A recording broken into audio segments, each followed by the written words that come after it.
পবিত্র ঈদ উল ফিতরের ছুটি কাটাতে দক্ষিণ পশ্চিমাঞ্চলের ২১ জেলার মানুষ নারীর টানে বাড়ি ফিরতে শুরু করেছে ঢাকা মাওয়া ভাঙা এক্সপ্রেসওয়ের পদ্মা সেতুর মাওয়া প্রান্ত দিয়ে। ফলে ঘরে ফেরা মানুষেরও যানবাহনের চাপ বেড়েছে পদ্মা সেতু উত্তর থানা এলাকায়। এ বিষয়ে আরও খবর জানাতে মুন্সিগঞ্জের পদ্মা সেতুর মাওয়া প্রান্ত থেকে সরাসরি যুক্ত হবেন সহকর্মী এম তরিকুল ইসলাম মাহবুব। তরিকুল, সড়কের বর্তমান অবস্থা আসলে কেমন এবং বাড়তি যানবাহন এবং যাত্রীদের নিরাপত্তার জন্য প্রশাসন আসলে কি ব্যবস্থা গ্রহণ করেছেন?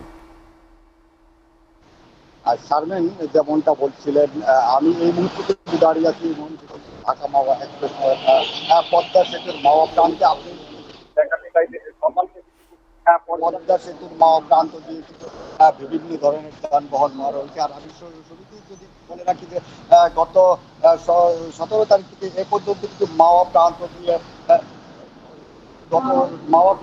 কিন্তু ২৪,৯৬৮টি যানবাহন পার হয়েছে এবং গাজীরা প্রান্ত দিয়ে কিন্তু পার হয়েছে ১৩,৫৪৯টি যানবাহন। মোট যানবাহন সংখ্যা কিন্তু ৩৮,৫১৭টি যানবাহন পর্যন্ত পার হয়েছে।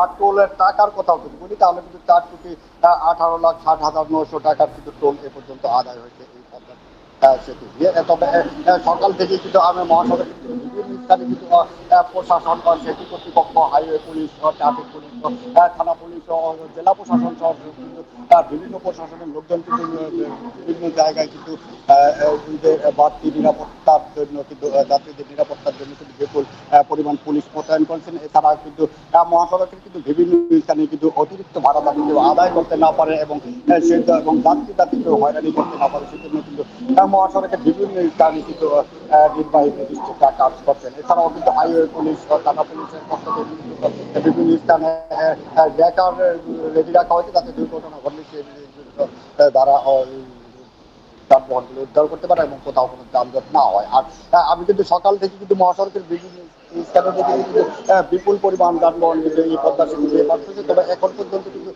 ঢাকা কোথাও কোনো দুর্ঘটনার কোনো সংবাদ পাওয়া যায়নি এবং যাত্রীরাও কিন্তু দক্ষিণ পশ্চিমাঞ্চলের ২১ জেলার যাত্রীরাও কিন্তু এই পদ্মা সেতু দিয়ে নির্বিঘ্নেই তাদের গন্তব্যে পৌঁছাতে পারছেন। আর এই ছিল আমার কাছে মুন্সিগঞ্জের মাওয়া প্রান্ত থেকে এই গল্প মানুষের সর্বশেষ।